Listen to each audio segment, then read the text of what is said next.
you stop jockey. You and you stop all the walking and the yamming on the 2-foot table in the kitchen, boy. Stop sucking. Are you stop jockey? Please stop all the walking and the yamming on the 2-foot table. You mean that? What's the time? 2:30 in the evening. Asking why you on the rush. Hi folks, how y'all doing? How are things? What going on this Friday evening? Hi Paula. Hi Barbara. Hey, I now realize I still have on this head wrap, yes. Give me 2 seconds and let me take it off. Right. So, nice to be here. Hi Merlene. Hi Jazzy. All right. Good evening, folks. And thank you so much for joining me and, to spend this time. Yes, Jazzy 4K. So, of course, as I announced on my personal profile this morning, Tech Guy has decided that his name is no longer Tech Guy. His name is now 4K, right? He says he is so visionary. He is seeing so far into the future, so clearly into the distant future, that he is now 4K, not Tech Guy. Hopefully I'll remember to call him 4K, but I feel I'll be calling him Tech Guy for quite some time. So good evening, all of you. Hi Denzel, Diane, Mariella, Miriam, Patricia, Camille, Natalie, Ashton, Michelle, Javon, Neabo. I'm scrolling through to check to see who on YouTube and who on Facebook. Thus far, everybody seems to be on Facebook. I'm not seeing any YouTube viewers just yet, but I would imagine that, eventually folks will log into YouTube. Jason Wilson is on YouTube. Good. Hi, Jason. Good evening. Nice to see you. Who else? George Morris is here. Shelly Ann De Silva. Shelly Ann, you like the picture? Yeah. 4K, because I nearly go to say Tech Guy. 4K just handle me with some good imaging for the lives and them. Hi Anne, hi Richard, hi Bernadette, hi Barbara, or Ravello this time. The other Barbara was Barbara Jenkins. Hi Anderson, hi Ashaki, hi Joylyn, Monifi. Oh, Jazzy is locked in on YouTube as well. Hi Pauline. Good. Everybody here. So I have to keep an eye on the floor here, because you know who on the floor here next to me? Yes, Starboy is in the house this evening. He didn't go for a walk this evening. He's spending time with me. So I'm going to say this. At some point in time, if he starts to bark, I may have to get up and go and open the door to the studio to let him out. So just letting all you know in advance, Starboy is here, and Starboy may want to move me in and out. So I will try my best. Hey, Island Eye. Island Eye is watching from the United Arab Emirates. That is so cool. So hi to Island Eye. Nice to meet you. I hope you enjoy the program. Right. So hi to everybody. And thanks for logging in and joining me. I'd like to spend the first couple of minutes of the live just, shouting out people, saying hello to folks and stuff. So let me get into business. The live today is entitled Well Lubricated, and of course a lot of it is poking fun at the former senator. UNC have a set of people who like to refer to themselves as former this, former that, former the other. So Tahaka Obika was once a senator for the United National Congress. He's now a former senator, and instead he is their area coordinator for Tobago, which amuses me because the United National Congress doesn't ever actually put up candidates in Tobago. They have put up candidates in Tobago, I think maybe twice in their entire time as a political party. I think back in the 1990s, like 1991, and then they would have put up candidates, I think around 2000, 2001, one of those elections there. But since 2001, they've not actually ever fielded candidates in Tobago. They will support other political parties, but they don't necessarily field their own candidates in Tobago. So, I mean, when I'd heard that Obika was going to be, Tahaka Obika was going to be the area coordinator for Tobago. I said, okay, all right. They didn't have anybody from Tobago that they could use as their area coordinator. Maybe the party needs to do some recruiting in Tobago. Maybe it needs to establish more of a presence in Tobago instead of having pulled itself all the way back to South Trinidad. Because that's how the UNC strikes me these days, as a South-based party, and not South-based in terms of both islands, but Southern Trinidad. I don't feel like it's making any inroads in any other part of the country in any serious way and trying to establish itself as a national party. More and more, it sounds like a nationalist party, not a national party. In any case. So, this week, I, with my goodly self, as a woman, just go on Twitter to do just a handful of things. From time to time, I just post up my Wordle score. Any of you who just be playing Wordle out there, shout out to the Wordle fanatics and the Wordle players. So I just put up my Wordle scores from time to time. If there is any interesting, juicy international story or regional story that I buck up on Twitter, I will retweet the story. And from time to time, my friend Anthony Morgan Beach does be putting up some interesting posts. So I might have a little back and forth with him, a little back and forth with a handful of people. Twitter is a platform I go to for information, to see stories, to get news, but not necessarily to engage in any really active way with people. I'm more active on Facebook. I'm not even that active on Instagram. I have an Instagram profile. I post things to Instagram, but I don't really comment a lot on Instagram. And that's because generally I can't say that I'm a huge fan of social media. Social media is something that I use. And I use social media more so as a tool than anything else. I don't know how many of you know this, but a fair amount of my work existence also is as a result of using tech and using social media. So because I use social media so much for work related things, I really, it's not really a space that I see as recreational anymore. I guess when I first started using social media 10, 12, 15 years ago, I saw it as recreational. For me, it's no longer recreational. For me, when I log into social media, it's because there is a lot of work that needs to be done. I'm either keeping an eye on stories, watching how things are developing for various topics, issues, areas, that's the kind of stuff. So, as I was saying, Twitter is a space I go to and engage, but only a little bit. I gather new stories there, that sort of thing. All of a sudden, I hear my name jumping up in a Baccanal between two man. And I pause and I say to myself, but how my name could be jumping up in a Baccanal between two man? Number one, I don't have two man, right? Number two, my name in a Baccanal with two man? No. I just come and report on the backs. I don't be in the backs. So I am of the backs. I am around the backs. I might be peripheral to the backs. I might be the medium of the backs, as in the person to come and bring the backs for all you.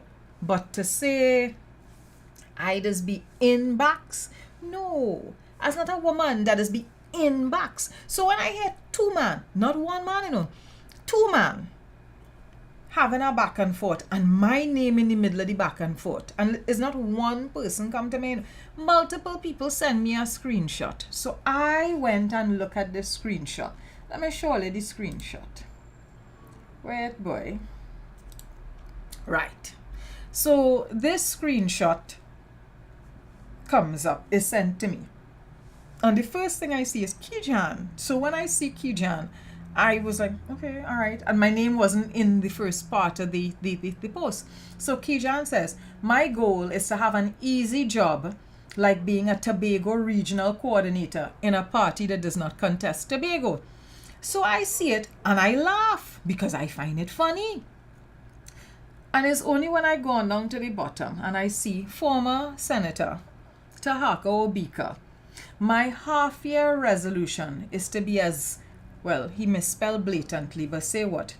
blatantly partisan as Kijan Haynes and still be considered an impartial political commentator / journalist. Hashtag Rhoda Barrett, you have competition. So I was like, where's Kijan's stories? Was that the screenshot not clear on YouTube? Okay, let me shift it over my face and let me embiggen it. Alright? Let me embiggen it. Those of you who are on YouTube, let me know if you are seeing it better when I embiggen the screenshot in this fashion.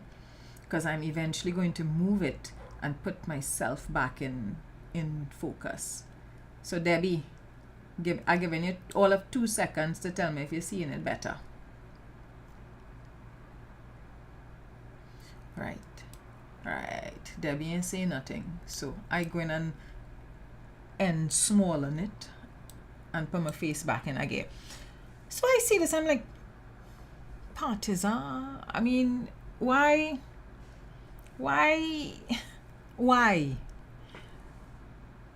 Tahaka, you get up with your goodly self. You jump on Twitter. And you jump on Twitter to be able to pick up fight with Kijan.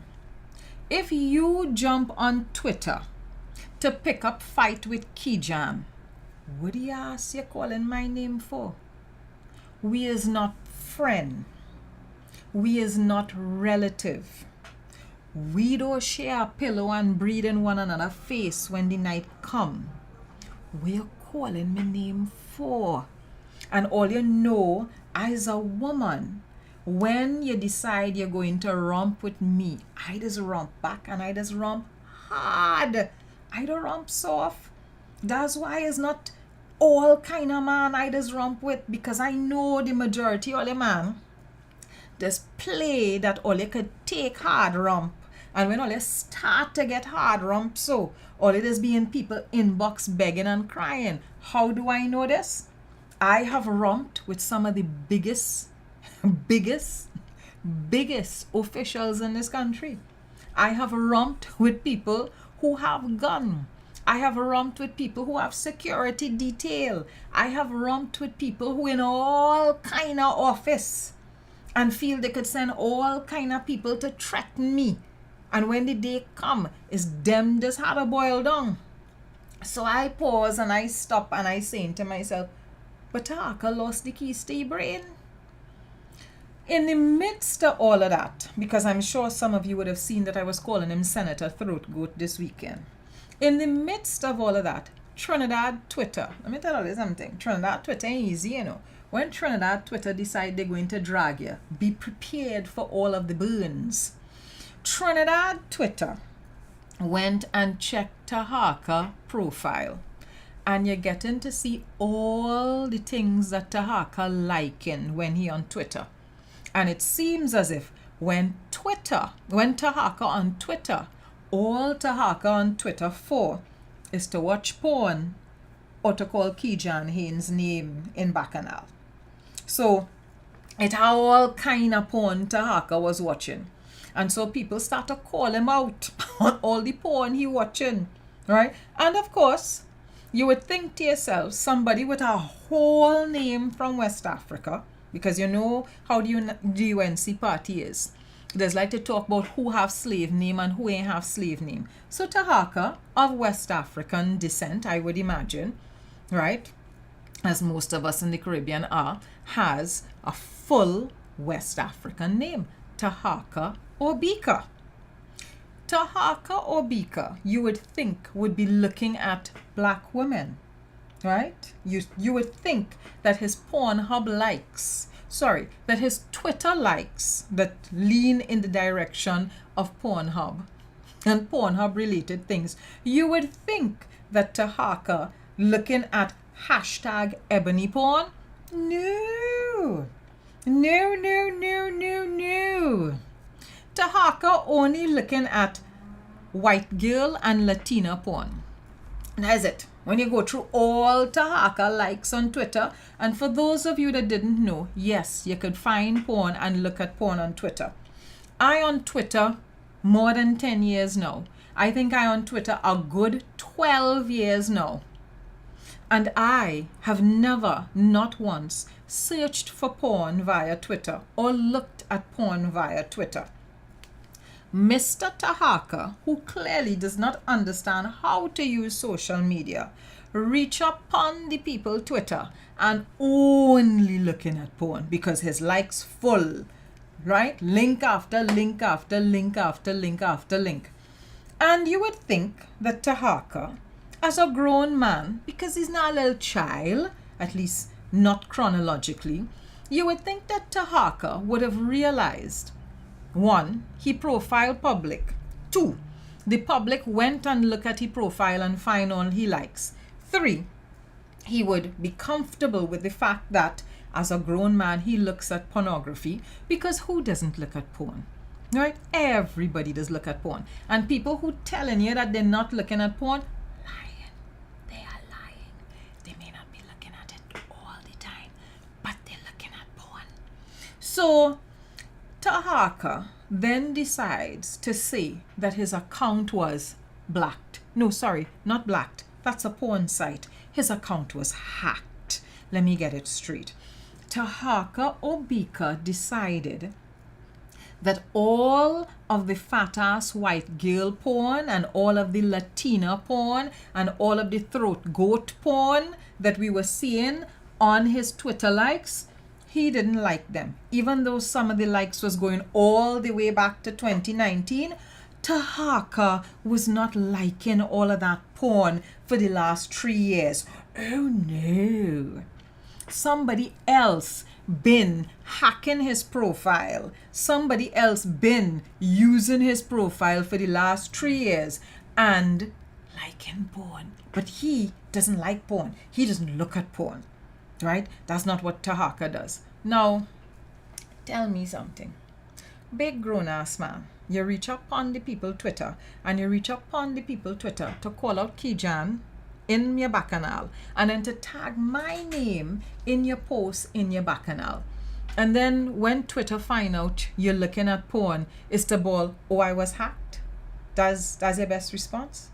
And then after deciding, oh, he was hacked, and after he get some good pong and some good drag on Facebook, every single tweet, he started to delete tweets, right? And every time he deleting tweets, they're trying to give the impression that he trying to deal with hacking on the account. I mean, Tahaka, nobody here idiotic. Well, except you.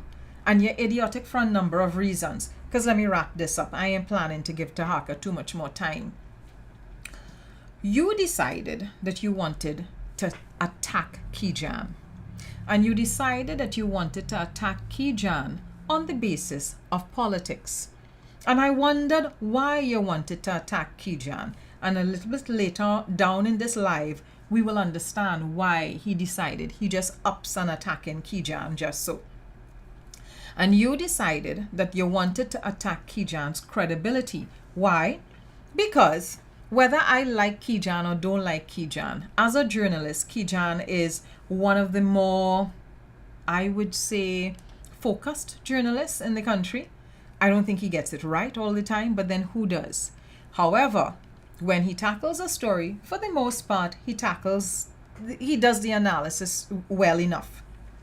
So, you decide that you're going to tackle Kijan and you need to undermine Kijan's credibility in the eyes of the public.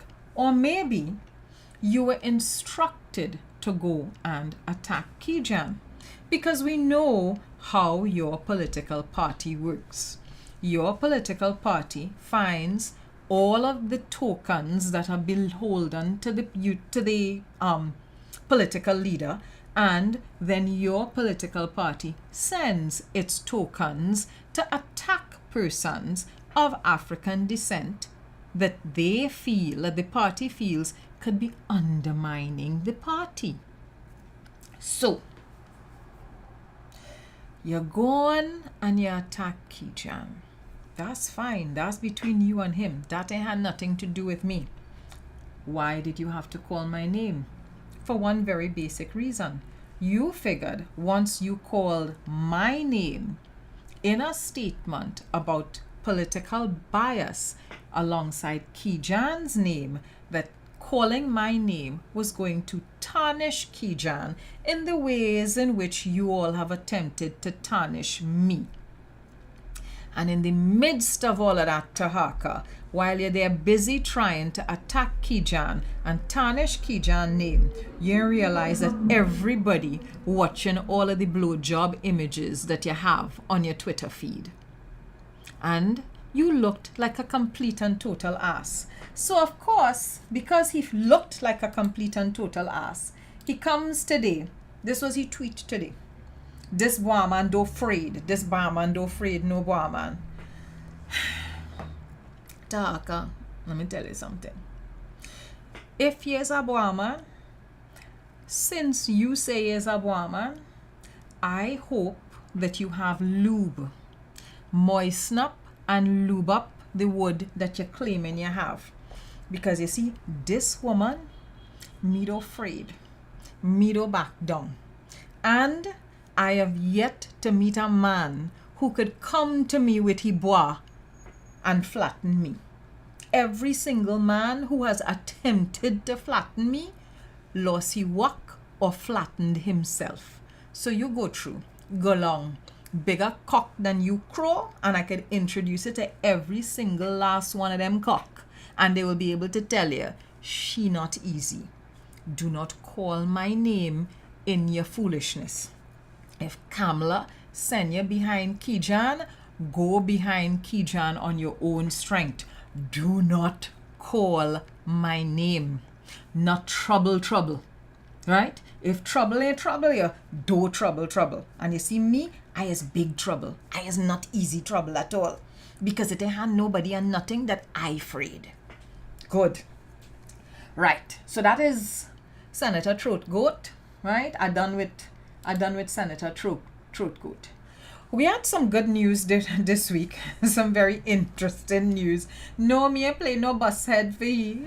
The only bus head talk dealing up with these days is when he handling himself, right? When he handling himself in a corner room with the Astroglide. That is the only bus head talk again these days. So, what was some of the good news we had this week? We no longer need to have a PCR or antigen test to come into the country. And you see that?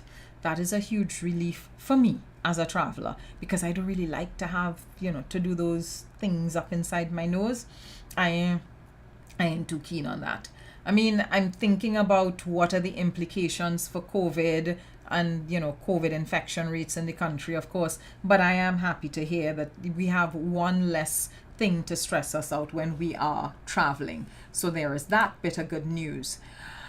There's some congratulations that are in order. We have congratulations in order for a bunch of people. First person I want to congratulate. Actually, first group of persons I want to congratulate. Yeah, don't mess with me, Laverne. Let them know. Don't mess with me. I's not a woman to mess with. Honestly. If I wasn't me and I met me, I wouldn't mess with me. Seriously, I wouldn't mess with me. Because I just wouldn't mess with me. Right, so congratulations are in order. This is some interesting news here. And I rather suspect that this partly has to do with why Tahaka went after Kijan. So today, The Guardian, every single day, The Guardian newspaper has its masthead on its newspaper. And the masthead indicates to you who are people in the senior management part of the newspaper. So the managing editor remains Rosemary Sant. The lead editor for news is Irving Ward. And there's some names here for news gathering editors that I didn't notice before. So Joel Julian is one of the news gathering editors, and I would imagine he's doing news gathering for the business part of the newspapers. And Kijan Haynes is a news gathering editor at The Guardian. And I suspect that Renuka Singh was probably in line to be the news gathering editor at Guardian. And then the Baccanal, with she supporting Kamala racist statement about slave names a couple weeks ago occurred. She resigned from the work. Me didn't fire she. I did not fire her. I simply shared her post and raised questions about fairness and bias at The Guardian. In any case, she left. She is no longer there. And whoops, all of a sudden I am seeing that Kijan is at The Guardian. So congratulations to Joel. Congratulations to Kijan. Congratulations to everybody who has received promotions and better remuneration packages at Guardian Media Limited. I hope all you set and prepared to do all your work properly, because you know I don't give nobody an easy time. So I hope all you do a good job. As the most I will say at this point in time. So congratulations to them. And I suspect that is what have Tahaka so hot and bothered, and Kamla must send him behind Kijan so that they undermine Kijan, because of course you know the United National Congress thinks that Guardian Media is its domain. So if you have a situation where you have reporters, editors, journalists that are willing, interested and able to do critical thinking and put analytical stories in the papers, is problems for the UNC, because the UNC needs a dumbed down base. It needs its supporters to be stupid. And if you have a media house that willing to stupidify people, and of course, yes, I'm making up words here, but you know what? I can. Right? So if you have a media house who willing to stupidify, right, and make people more dotish, right, then you're good to go. But if you have employees at the media house that willing to actually do their job for the public and produce balanced, critical analysis for the public, then you can't continue to stupidify the public. And that might be what is causing some concern for Sushila. So Sushila, send she tokens on them to make noise. So, who's the next person I want to congratulate? I want to congratulate Marsha. Let me tell you why I want to congratulate Marsha. Marsha ran in the last general elections. And since that general elections, Marsha ain't really have a work. Marsha whole work, according to sources, when the day come, is to sit down on social media and post mischief, right? Put a lot of mischief comments. And I've been told, I am to understand, that what Marsha is being paid, or what Marsha is receiving as a stipend for sitting and posting on social media when the day come, is about $2,000 a month or something like that. So I've also heard that there's a lot of personal crisis in Marsha's life. And so as a result of that, I think it's good that she has had this opportunity. And I hope that she makes the best of this opportunity and that she does not piss on our parliament from a great height. Because it would be awful that you make all that noise on social media when the day comes. And when you are finally in a position to make a solid contribution to society, it would be hard to know, Marsha, that you drag the flag. So I understand that she would have been, a temporary senator. She was sworn in as a temporary senator. And apparently, Marsha spent the majority of her time as a temporary senator standing up in the bathroom taking selfies.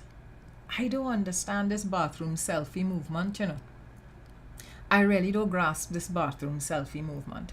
I also don't understand how you're sworn in as a senator, and the first thing you're going to do when you're sworn in as a senator is run in the bathroom to take a selfie to put up on social media. Lord have mercy. In any case, congratulations, Marsha. Hopefully you do something with this particular position. That's all I could say at this point in time. Who else or what else I want to congratulate? Okay, so those are the two groups of persons I wanted to congratulate. I also want to pay some attention to the PCA. I don't know if you all have noticed or not, but in this last week here, it was like the PCA was on overdrive. there were a number of press releases coming out of the Police Complaints Authority with investigations that they had wrapped up. And some of the investigations were done in a pretty, in a short span of time. I was so impressed with the work that I saw coming out of the Police Complaints Authority this week that I reached out to David West today, indicating to him that by the middle of this month of July, I want to have him back here for a follow-up interview. So he has agreed to do a follow-up interview with me here by the middle of this month. He says hopefully he's not playing football on the day that I want to have the follow-up interview. And I said to him that we will strap a camera onto him while he is kicking ball and we will have the interview. Either which way, we go work out something and we will have the interview with the director of the Police Complaints Authority. But the amount of work that I've seen come out of the PCA just this last week alone, it's not that they haven't been doing work before. They have been doing things because I'm consistently getting press releases and updates from them. But in this last week here, there seem to have been at least 2 or 3 investigations that were wrapped up with files having been sent to the office of the DPP. So I feel it's necessary for us to have a follow-up interview with the director of the PCA. Was that Carol? If I just want to see his footballer legs, why not? Me a shame. I not like to haka, I am not the woman that going to turn around and tell you, no, I don't look. I am not the woman that going to tell you, no, that's not the sort of thing that I would do. Me coming to tell all you I was hacked. I telling all you point blank. If David West willing to show up in an interview, any football shorts, I'm there for it. I am there for it. I saying it with my whole chest.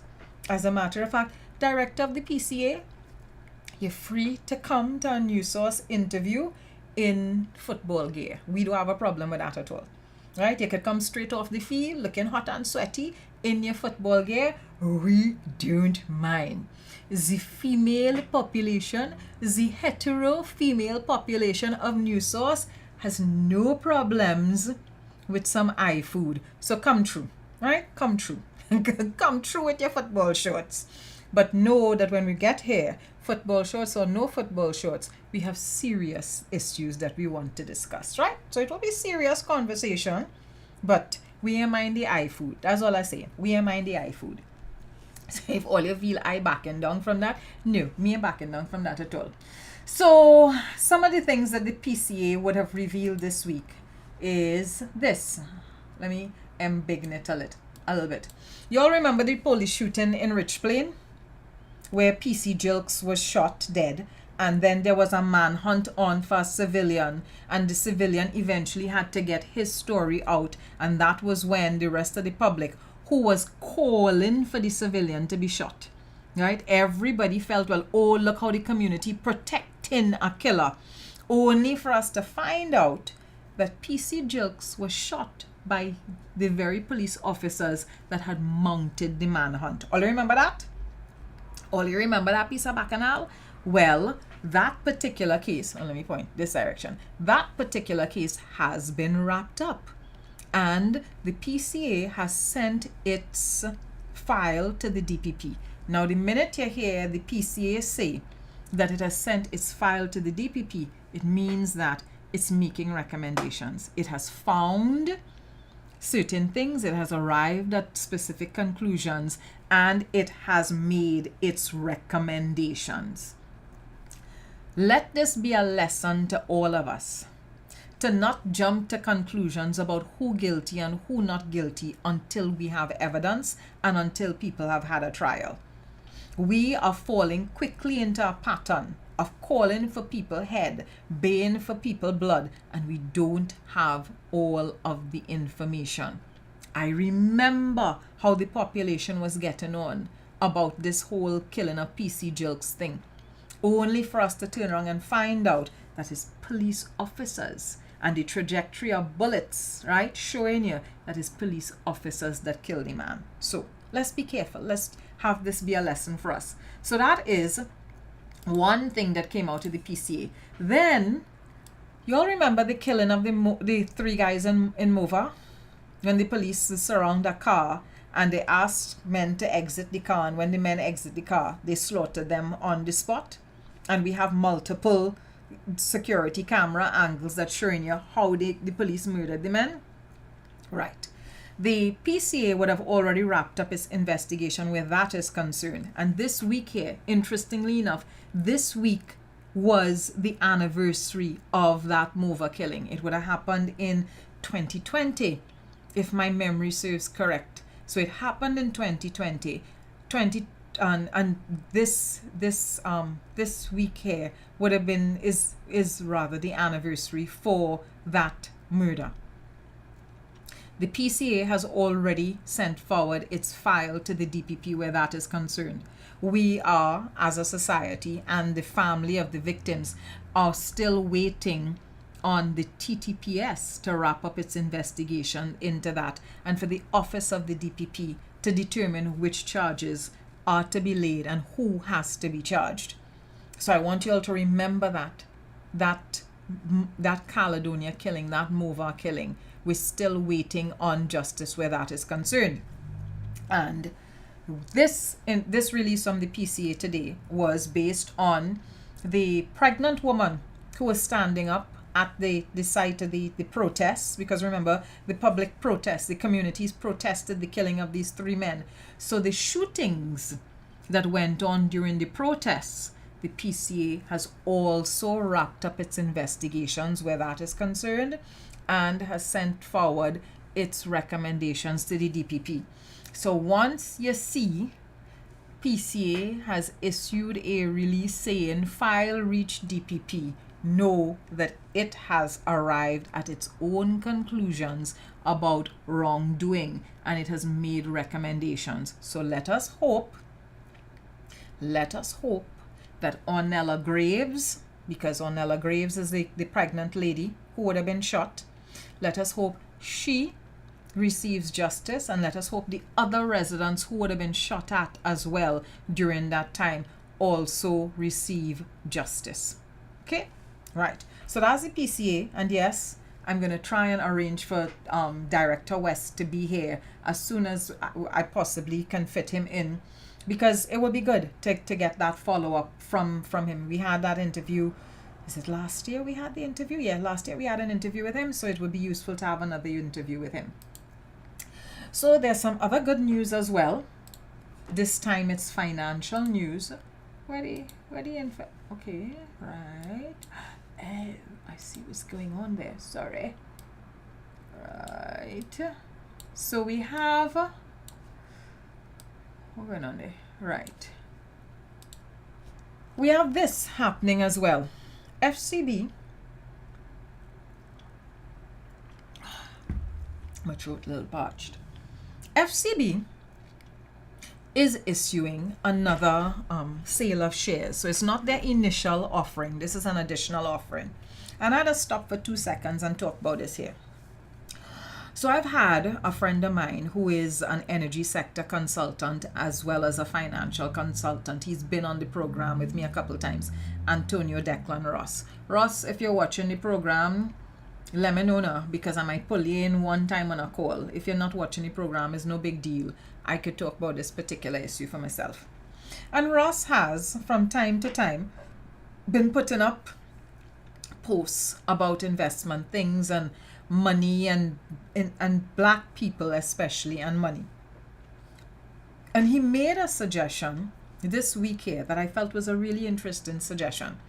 He was talking about the unions, because we're in the midst of salary negotiations right now, right? The government and public servants. So as a public servant, I'm waiting to see what's going to happen with salaries, to see how, whether or not my salary is going to increase. So Ross would have put up a couple posts talking about how the unions ideally should have negotiated with the government to have some of these shares be made available as part of the remuneration package for public servants. And I thought about it and I thought, that's not a half bad idea. And let me explain why. Back in the 90s, after, you'll remember there was a recession.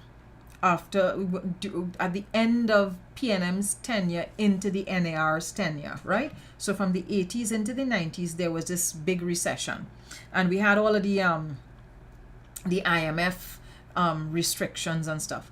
And one of the things I remember from that time period is that my mother, who would have then been a public servant because I was a child, my mother was paid some of her back pay in bonds, in government bonds, because the government didn't have enough cash to pay everybody their back pay. So because they couldn't pay everybody back pay like cash in hand immediately, what they did was give public servants bonds, and the bonds would be able to be transferred, to be turned into cash 5 years, 10 years, 15 years down the line. So I remember my mother got part of her back pay as bonds. I think she got about $10,000 in back pay as bonds, somewhere either between $5,000 and $10,000. What I remember as well is this: because she got part of her back pay in bonds, and you couldn't cash the bonds immediately, the bonds sat in the bank for quite some time, but you could use the bonds as collateral. So because she had the bonds, she was able, during the period that she couldn't cash the bonds, she was able to use the bonds as collateral for other things. So she could take out some small loans against the bonds. And then when the time came and the bonds, she was able to cash the bonds, she got the equivalent in hard liquid cash, right? What I remember about that time period is that those bonds gave my mother like downstream medium to long term investment potential. So as a young woman growing up, when I was in a position to use my money for things, I bought shares. So FCB had an IPO however many years ago. While the UNC was messing that up, I bought shares. And here's the interesting thing about those shares. Those shares do two sets of things to me. Every quarter, I get dividends from the shares. So every quarter, based on how many shares I purchase, I get a couple $100 every quarter. So by the end of the year is a little over $2,000 in extra money that I get based on the shares. The number of shares that I purchased also stands as collateral. So whenever I'm going to do anything through the bank, take out a loan or anything, they're always asking me, do you have shares, this, that, and the other, because the shares count as collateral.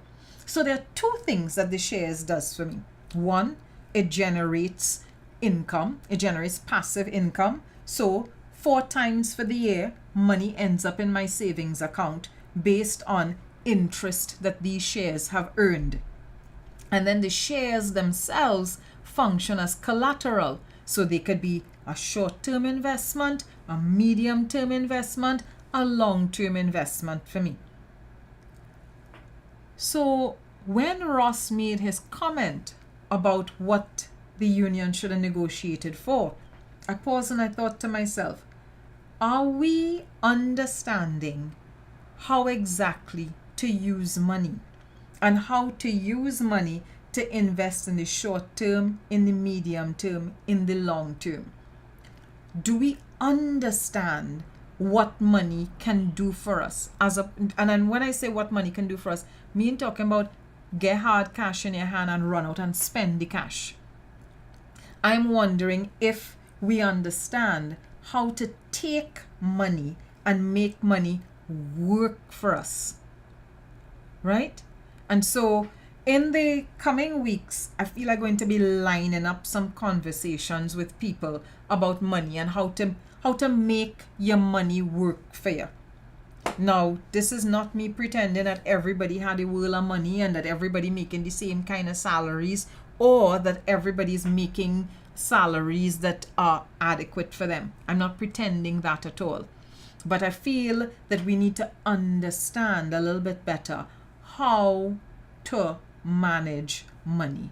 Because I saw some very ignorant comments about the FCB APO today, and the suggestion that unions could actually be negotiating for shares in the APO as part of public servants remuneration package. And I wondered, people don't understand how useful shares can be.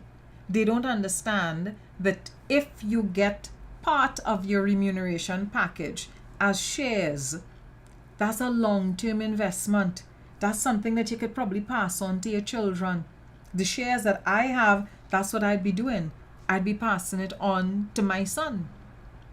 All right. So I looked at some of the comments today, and it's not that I didn't understand that people want to see an increase in their salary and people want to see more cash in their hands. I get that. Everybody wants to have more cash in their hands. But when you get more cash in your hands, are you just going to spend it, or are you going to figure out ways to invest it? And so I feel we have to start talking about investments as a community, and I have to start to get people to understand how to make the money work for them. So that's me and the FCB APO. And I really think if you have some spare coins, you have some spare cash, and you could buy some of these shares, get some of the FCB shares, because the shares perform very well. In the entire time that I have had shares, they have performed very well, especially because they're backed by the government, right? So because they have the backing of the government in that way, they're protected, and so they perform very well. Right.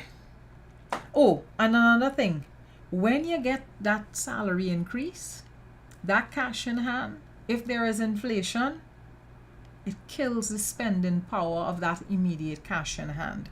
I just wanted to say that. I know some people will get annoyed if I point that out, but inflation does impact heavily on any immediate salary increase that you get. So I would err on the side of long-term, medium-term, and short-term investments. That's me. So, right. So FCB. Where I want to go to now. What I want to talk about now. I want to talk about how to spread a rumor. That's what I want to discuss.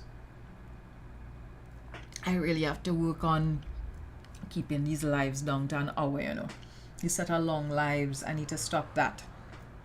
So, I want to talk about how to spread a rumor, because this week people was rolling up in my inbox, and me didn't understand why they just be rolling up in my inbox with these questions about whether or not, for the picture boy, whether or not the Prime Minister was in the States under police custody answering questions.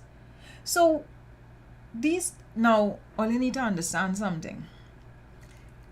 I don't really go to the UNC pages much. Once in a while, I might go and look at something if my researcher says you may want to pay attention to this.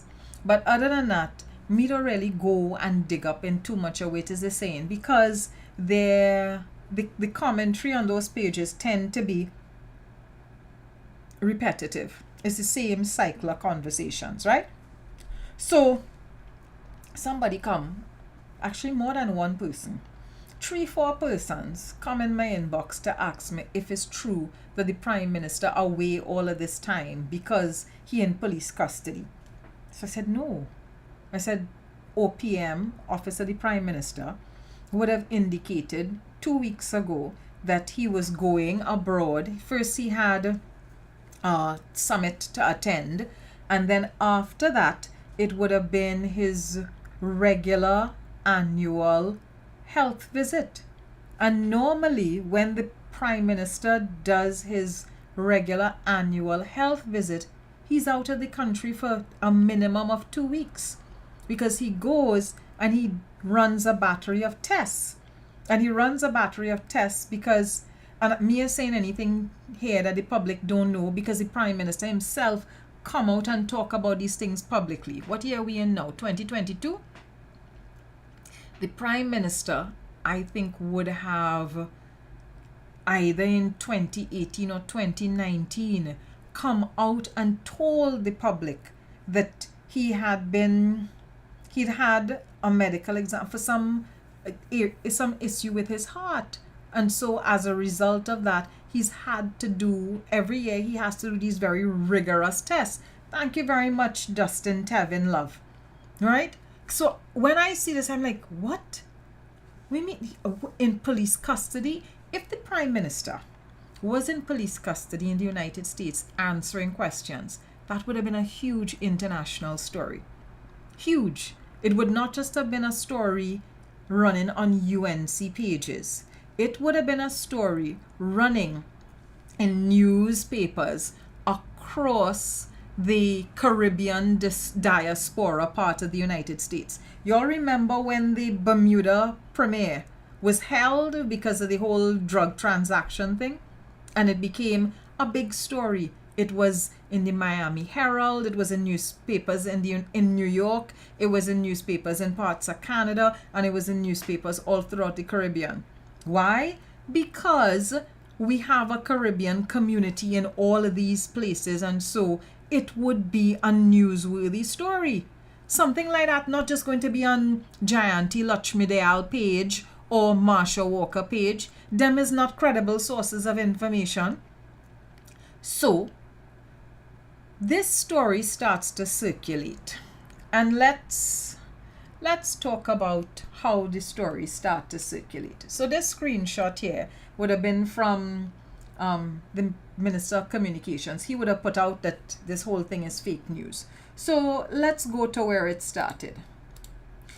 So Jayanti Lakshmidayal put up a post, and I have to say, for somebody who is female, who is a lawyer, and who is a senator, Jayanti does real drag the flag. Because as an educated professional woman, she ain't nothing that I feel I could look up to. If I had a child, if I had a daughter, Jayanti is not somebody I would allow my daughter or my child to look up to, because she's just dragged the flag. So Jayanti puts up this post, and it is a post from P.S. Robinson. P.S. Robinson puts up this thing. I didn't read the entire thing, but it goes, foreign accounts under scrutiny, financial transactions under U.S. investigation. Now look at the language that P.S. Robinson uses. He says, a senior official from Trinidad and Tobago is being investigated in the United States for potential money laundering under a very strict know your customer process due to multiple suspicious transactions initiated, and after multiple suspicious transactions were identified in accounts linked to the official. That's all it says. A senior official from Trinidad and Tobago. Doesn't say senior government, doesn't say senior opposition, doesn't say senior political, doesn't say anything like that. It basically says a senior official from Trinidad and Tobago. It could be private sector, it could be public sector.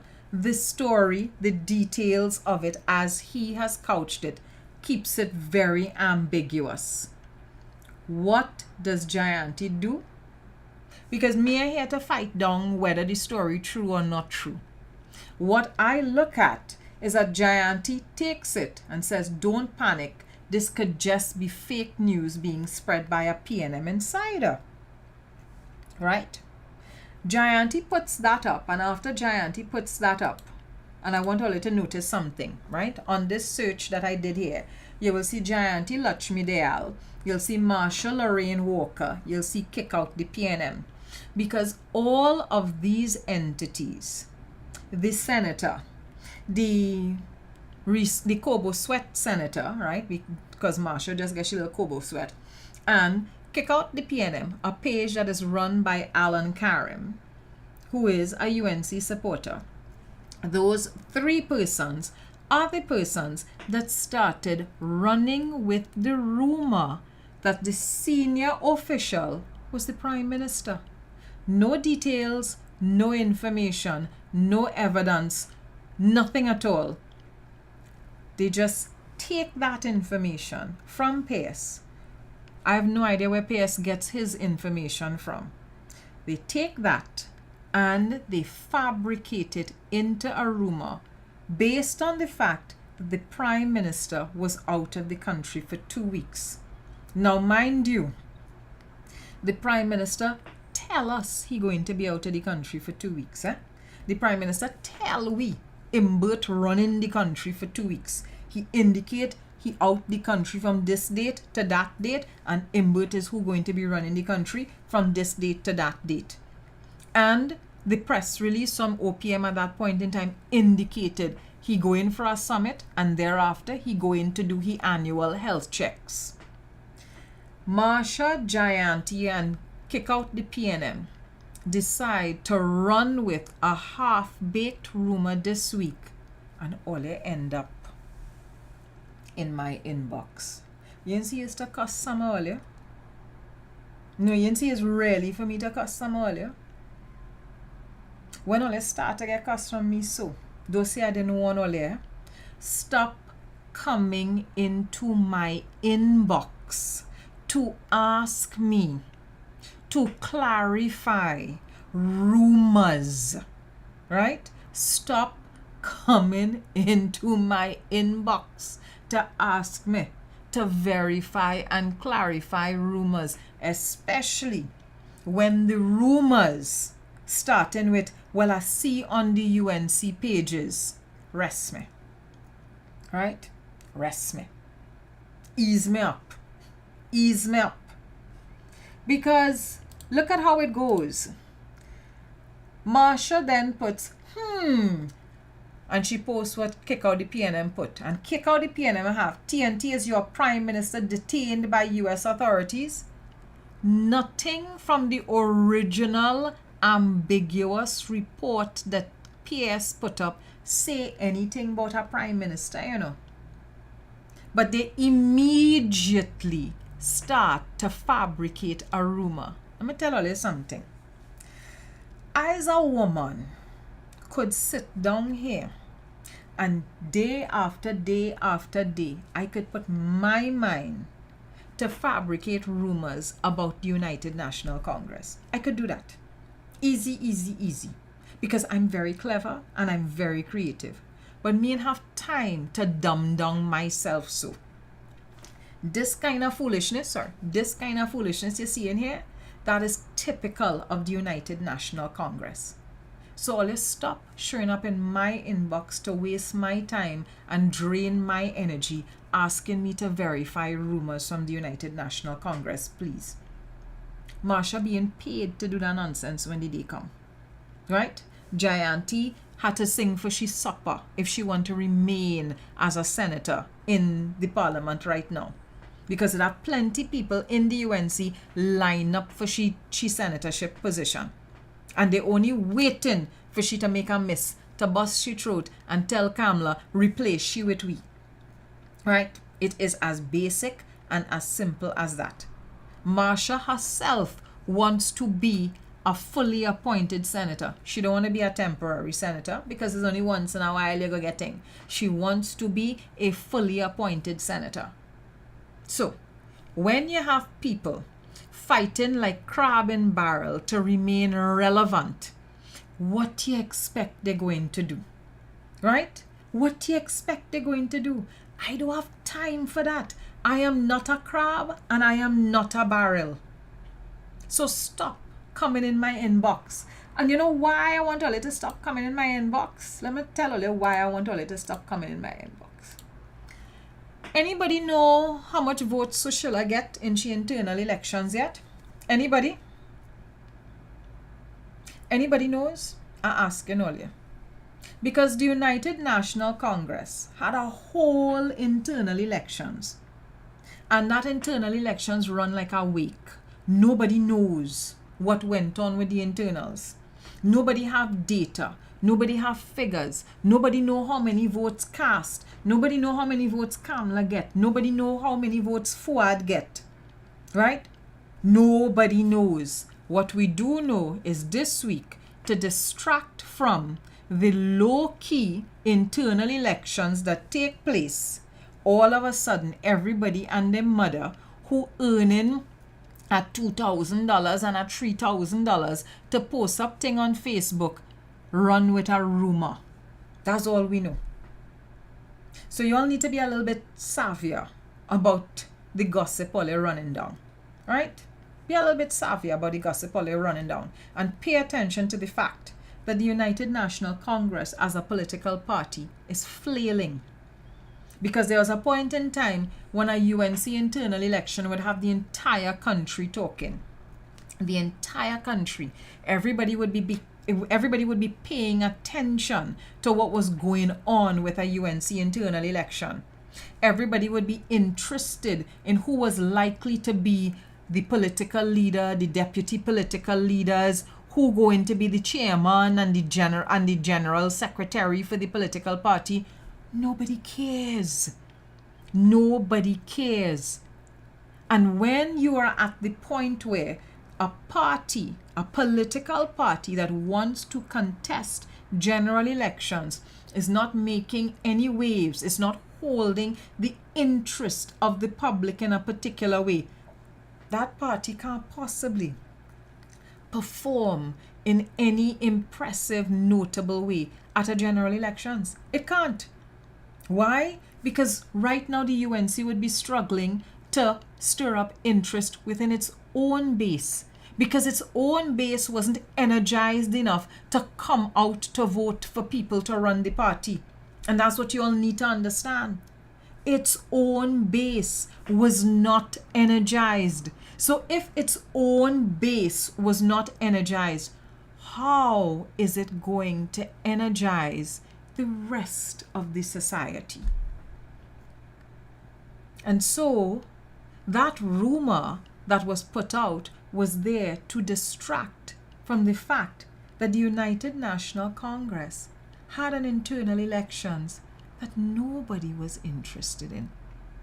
I'm seeing some of you putting up figures here. 11,554 votes for Kamala. And what you all need to do is position that alongside how many votes Kamala got 2 years ago, how many votes Kamala got back in 2010 when she ascended as political leader, when she beat Basdeo Pandey, because it was more than 20,000 votes she got in that internal elections, and also position it alongside the 300,000 plus votes they tend to get at a general election. You need to look at those figures, and you need to start asking yourself questions. And that's what you need to be focused on. Not, half-baked stories coming out from PS that don't have information, and then Gianti and Marsha and kick out the PNM, put in, a set of what to use, boy? What language to use here? Putting up a set of suggestive posts. Let me just leave it at that, right? Suggestive posts, and leave it alone. Right, so let me move from that. We ain't want to talk about social and them too much more. So that was how to spread a rumor 101, and that's how you started. Get a vague, ambiguous story. Get a set of paid posters, right? People who had to sing for the supper, and let them put up suggestive things on social media. And then hope that a public that loves gossip and rumor will just take it and run with it. So that's that. So what we moving on to now, boy? We had to talk about the storm. So we're going to talk about stormtroopers. And we had to talk about this fella, Faris. Faris stopped a whole storm this week. Then we had to talk about this fella, Marvin. Marvin was part of the stormtrooper clique. We had to talk about this gentleman. This gentleman was also part of the stormtroopers this week. So, all of you who was vexed with me when I take Faris to task last year over the thing with Gary, well, you ain't glad? Look at Faris, the best coordinator of disaster relief in this country.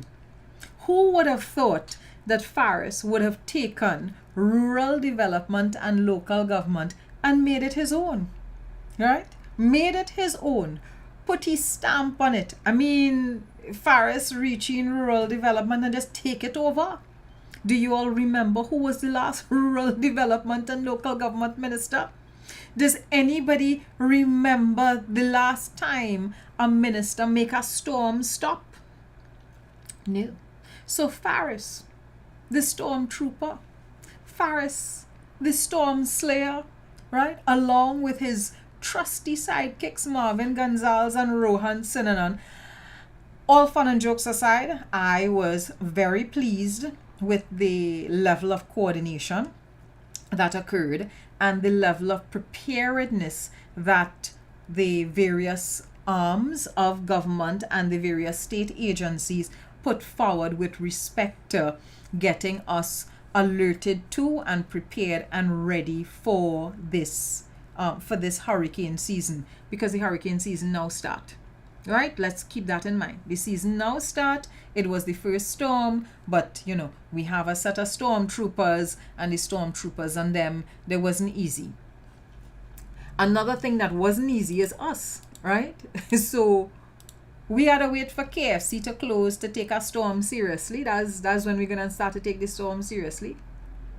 And then all you're making memes about how Double Palm is a shelter. Why is so? Why are you worthless so? Double Palm is not a shelter. You cannot go and shelter through a storm in Double Palm. You had to pay by the hour to be in them rooms. And you had a company if you're going to pay by the hour in them rooms. All you're too worthless. All you need to be less worthless. And in which country people just panic buy generators, boy? I want to get to the point where I have enough liquid cash to be able to go and panic buy a generator. I mean, people was in PriceSmart grabbing generators off the shelf. I hear PriceSmart, they had no more generators. So I had to hope that PriceSmart have generators soon, because I might need to get a backup generator to ensure that my fish and them may suffer the next time current go, right? And then of course you have people who vex the storm didn't come. How they could vex the storm didn't come? How they could get to the point where you're cussing weathermen and cussing the world in general because all you prepare for a storm but the storm didn't come? Folks, we have a whole hurricane season to go. Our hurricane season does last until November. We now in July. We still have the whole of July, the whole of August, the whole of September, the whole of October. That is a good 4 months. And if the hurricane season lasts into November, as it normally does, it means that we have a good 5 months again of hurricane weather and hurricane activity. So don't jump the gun, right? Don't jump the gun. And let's hope that the stormtroopers continue to function as effectively as they functioned with this last incident here. I was very happy about it. I felt aware. I felt I was on top of things. I felt I knew what to do, where to go, how things have to handle. And I see somebody point out here that I didn't big up Simon de Nobrega. And you're right, I did not big up the Minister of Communications, and I should big up the Minister of Communications. As a matter of fact, I should probably get the Minister of Communications to come on to News Source one of these days, and we just talk about, you know, how we keep our public informed. How does he deal with that? How does he cope with those challenges, etc., etc., etc. Right, so that is stormtroopers. I could ease up with that. And now let me go to the final thing that I want to discuss with you all here this evening, which is Piarco 1. Now, Piarco 1 refers to one part of the entire Piarco case. The Piarco case is 25 years old. I would have been 20 or 21 when that Piarco scandal broke. Yeah, I think I was 20 when the Piarco scandal broke. And it has been 25 years that the country has been hearing about Ish and Steve. See them? Two saga boy. Living that saga boy life. 25 years now they facing charges. And 25 years now we waiting to hear something happen with that Piarco scandal. And nothing has happened. But what is important for me to lay some groundwork. The Piarco case has not one, but 4 parts. There is Piarco 1, Piarco 2, Piarco 3, Piarco 4, if I am not mistaken. And at the point in time that the Piarco issue eventually became a case, there were 2 persons, apart from Ish and Steve, there was the Chief Magistrate and the Attorney General who were critical to the process. The Chief Magistrate was a gentleman by the name of Sherman McNichols, and the Attorney General was a gentleman by the name of John Jeremy. Sherman McNichols has since died and moved on into the afterlife. John Jeremy is still here as a practicing lawyer, and he would have functioned as an Attorney General under Patrick Manning's government.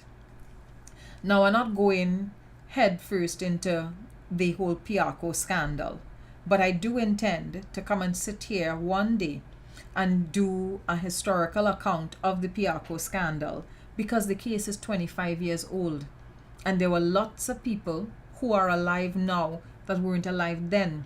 So they're hearing about Ish and Steve, they're hearing about Piarco, but they don't understand why Piarco is important.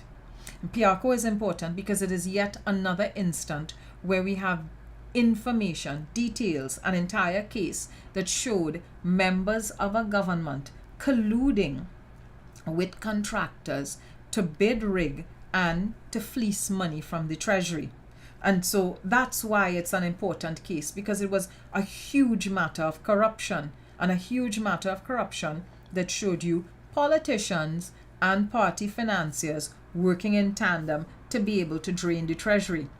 And so, because there are folks like myself who were alive and around back in 2000, 2001 and saw what happened then with the Piarco scandal, we anticipated that between 2010 to 2015 similar things would happen. And so that's why you have things like the Beetham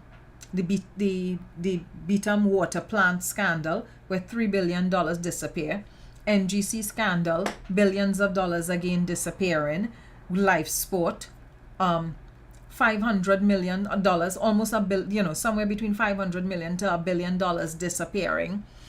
What else? EMBD, between $3 and $4 billion disappearing. It was not odd to hear that kind of behavior was taking place within a government that was, for the most part, UNC. And that's because we remembered Piarco. Many of us remembered what occurred with Piarco. And that's why Section 34 galvanized so many people into action back in 2012. Because when you realized that legislation was being passed that would aid Ish and Steve Galbarancing and other persons who were charged with respect to Piarco, it was going to aid them in getting off and not having to deal with cases. It triggered us. Yes, I'm seeing people talking about SIS and DeSalcott. Right. Yes, you all are aware, all you're on top of things. So I will, one of these days, come back and talk to you all about the Piarco scandal in general. But this evening, I want to talk about the ruling that took place this week. So, Newsday had a story. As a matter of fact, no. Let me tell all of the thing properly. I wake up a morning, Tuesday morning I think it was, either Tuesday morning or Wednesday morning. Wake up and pick up my phone. As a woman, it's my phone. The phone is be right next to me on my bed. As a matter of fact, it had 2 things be with me all the time. My phone and my dog. So I pick up my phone, check my phone, and saw that a lawyer had, over the course of the night, sent me a ruling. The ruling came in the wee hours of the morning. Now, it's not atypical for lawyers and judges and other members of our judicial and legal system to send me documents. I get documents from the legal fraternity all the time. But this particular lawyer is a lawyer that I hold in high esteem. So when I see this lawyer send me something that hour in the morning, and he's not a man that has really messaged me early in the morning, I opened the link immediately. And I opened the link and my shoulders slumped and I stupsed. My shoulders slumped, I stupsed, and I messaged back the lawyer and I said, listen, I will read this entire thing, because it wasn't long, it was a 26-page ruling. I said, I'll read the entire thing later on in the day. I ain't gonna start my day like this. And I rest it down. About an hour later, and so now the article came in wee hours of the morning, must be between 4 or 5 in the morning. I looked at, when I say the article, the ruling, I looked at the ruling between 6 and 6:30 a.m., somewhere thereabouts. And then by about 8:30, I get a Newsday story. And I read the Newsday story, and after I read the Newsday story, I say, I must have missed something with that ruling. So I went back to the ruling and I reread it. I start from the last page and work my way forward. And I start from the last page, work my way forward, and I wondered, but how the Newsday arrive at the conclusion that the case collapsed and scrapped and can't be started again? Because that's not what the ruling said. What the ruling said was that the Privy Council, having gone over the matter with this specific case, what they arrived at is that Sherman McNichols, the chief magistrate, showed bias, right? It was they had established that there was bias and there was potential bias, and so as a result, he should have recused himself from presiding over this particular matter with Ish and Steve, which is Piarco 1, just Piarco 1. And so, because he didn't recuse himself, the Privy Council had determined that the matter should be quashed and restarted under a different magistrate, right? So there was apparent bias from Sherman McNichols, and so the matter had to be restarted but under a different magistrate. So I know that's what I read. I know they say throughout the case, what they said was, as it stands, this matter, it ought not to have been heard in front of McNichols because there was apparent bias. And so if the matter has to be heard, it has to be heard under a different magistrate. Now,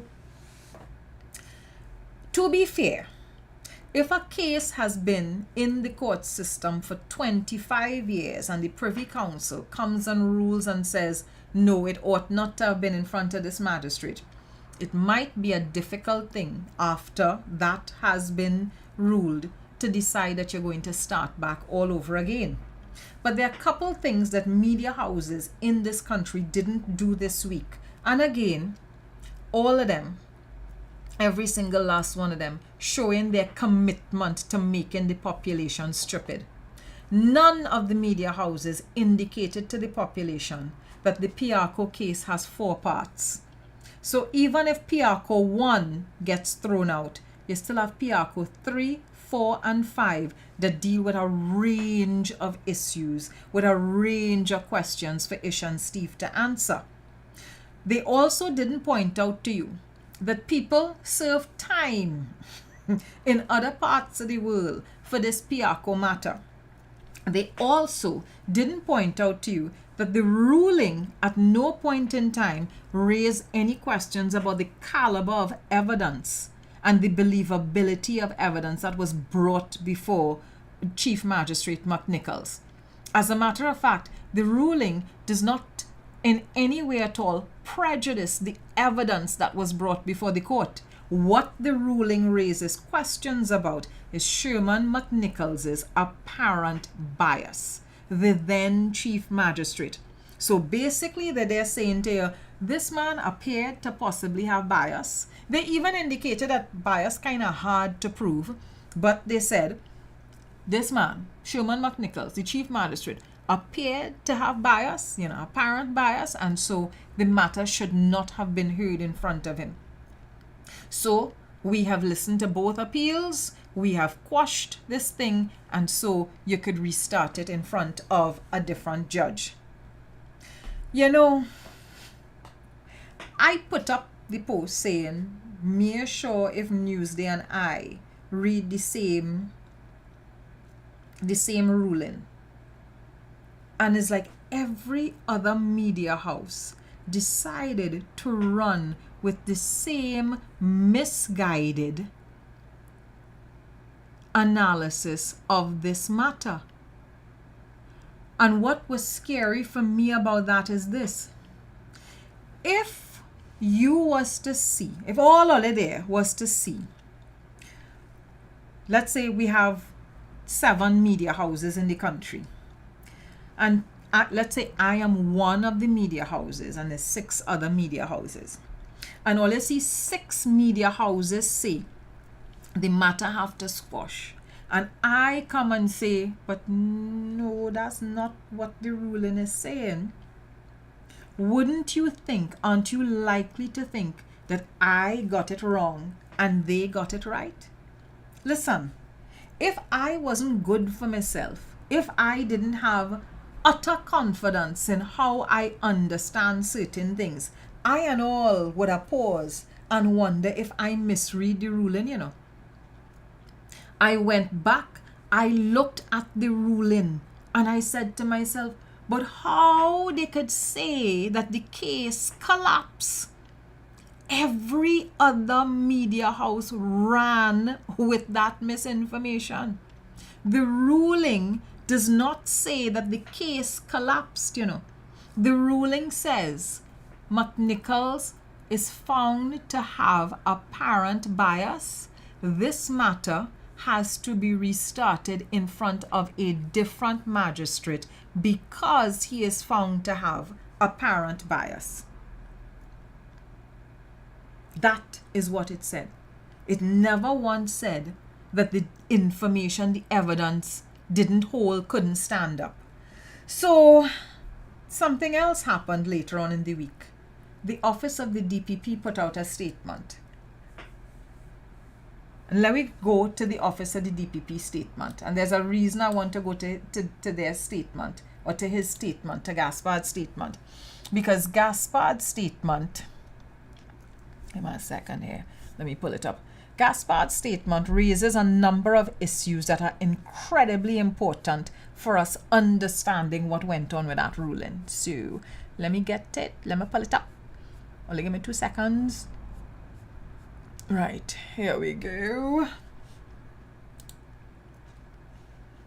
Let me smallen you and yes, no. What is going on here? Right.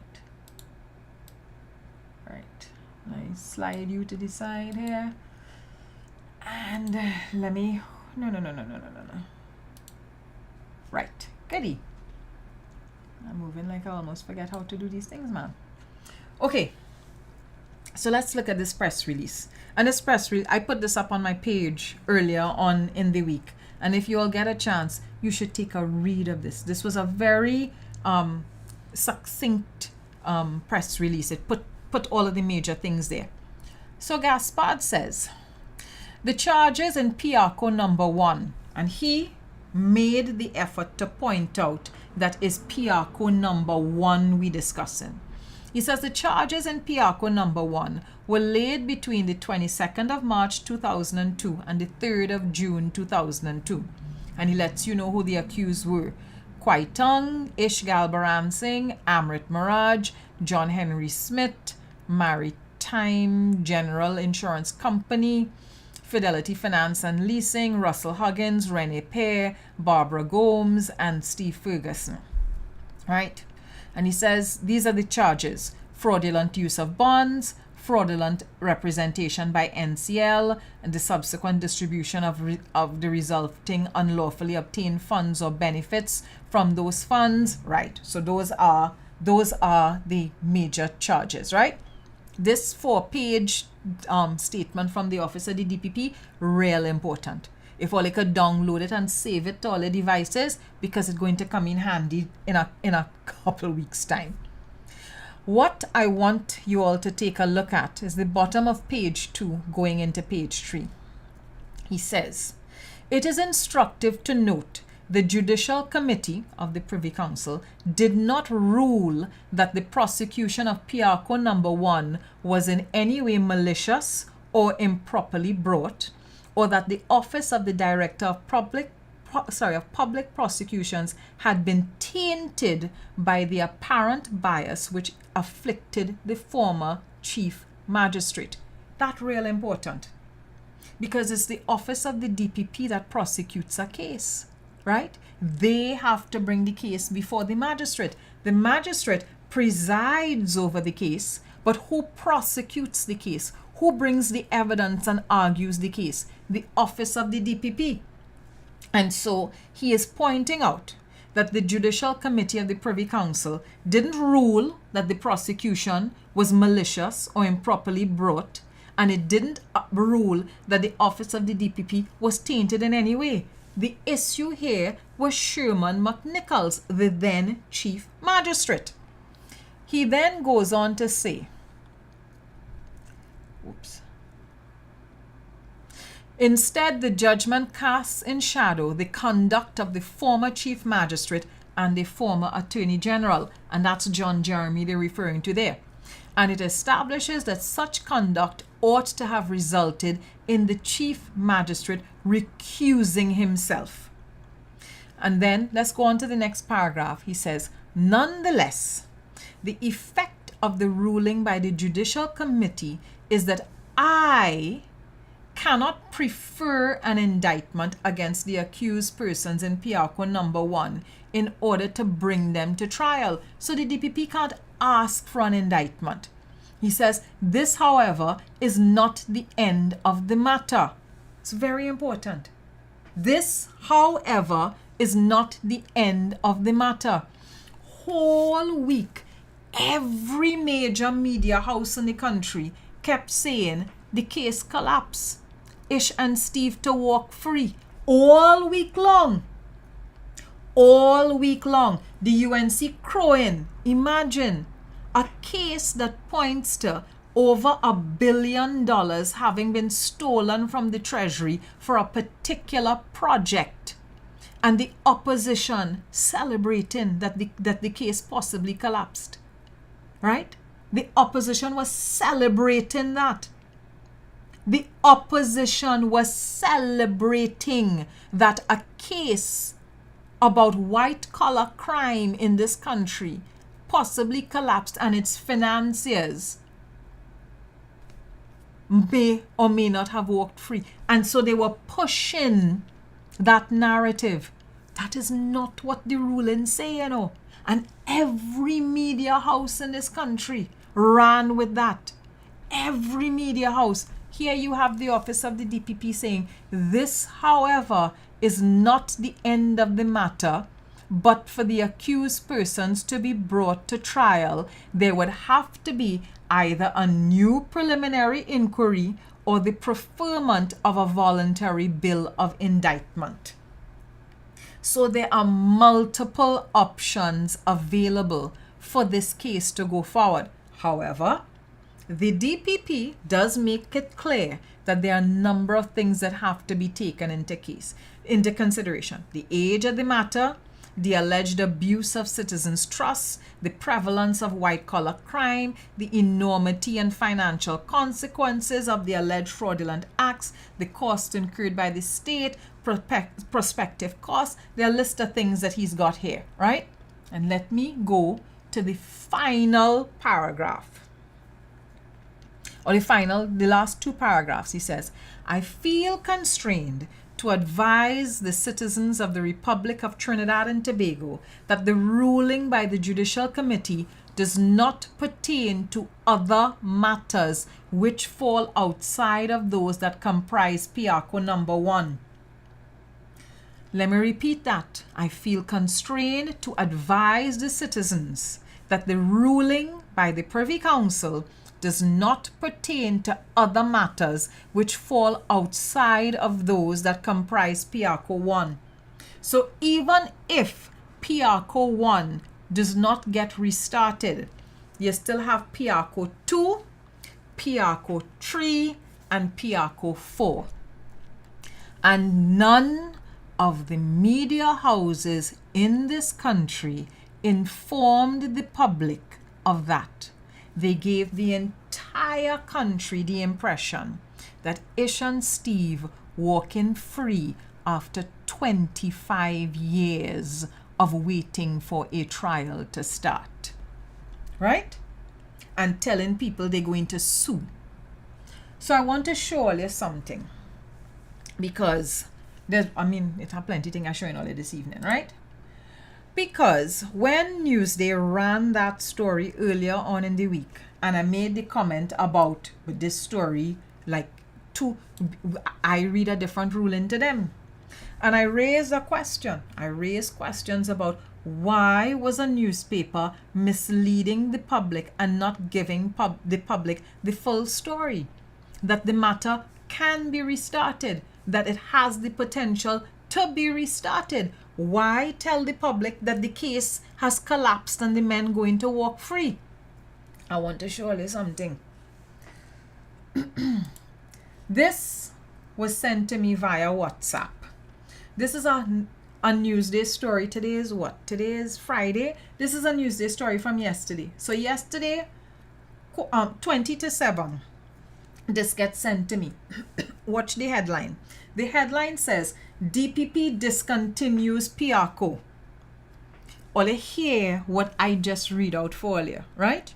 I just read out the DPP statement on Thursday, where the DPP made it very clear. Let me read back that part for you. He says, nonetheless, the effect of the ruling by the Judicial Committee is that I cannot prefer an indictment against the accused persons in the Piarco 1. This, however, is not the end of the matter. All you hear the DPP for himself say, this, however, is not the end of the matter. Look at the headline that Newsday puts out Thursday evening, 20 to 7. Officer the DPP put out the press release Thursday afternoon, 20 to 7. DPP discontinues Piarco charges. All you're seeing it for yourself. The DPP, between 4 and 5 p.m., put out a statement saying, this, however, is not the end of the matter. I'm saying it clearly for all you. It up on my wall, or you could go and take a look at it and read it for yourself with all your own 2 eyes. I just show it on a different screen. This, however, is not the end of the matter. Watch the Newsday headline. DPP discontinues Piarco charges. If that is not a blatant fucking lie, then what is? If that is not a blatant fucking lie, then what is not a blatant lie? When I clicked on the link, and this is how they mischief us. This is how they mischief us. Because this, listen, 3 lawyers send this to me, This headline gets sent to me. It is a headline with a link. You know how Trinidadians are. Trinidadians don't read beyond a headline. So you send a story with a link. DPP discontinues Piarco charges. Newsday. DPP discontinues Piarco charges. When you click on the link, let me show you what you're finding when you click on the link. When you click on the link, page not found. Right? So big headline. Let me show you it again. Big headline saying DPP discontinues Piarco charges with a link. Even though the DPP in a press release the same day says, this, however, is not the end of the matter. Newsday puts this as its headline, right?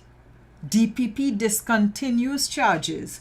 And when you go to find the story, page not found. Me and nothing else to say, you know. Me and her nothing else to say at all. Me and how all you could continue to trust media houses in this country. I am afraid of media houses in this country. To be frank, to be quite frank, I am afraid of media houses in this country. So this is where I want to wrap things up.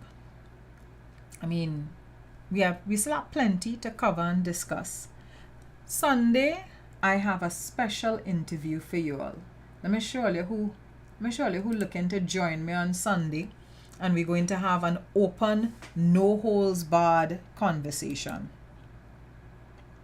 The former Commissioner of Police, the former Acting Commissioner of Police, Stephen Williams, has agreed to sit and have a conversation with me about policing and crime and those issues in this country. So of course I'm going to be asking him things about FULs, blah, blah, blah, blah, blah. Right? But I want you all to have a good Friday evening. Don't forget, you can subscribe to the channel, click, like it, follow it, subscribe to it on YouTube, and of course like the News Source page on Facebook as well. Have a good evening. I will see you all on Sunday. All right, y'all, take care. Bye-bye.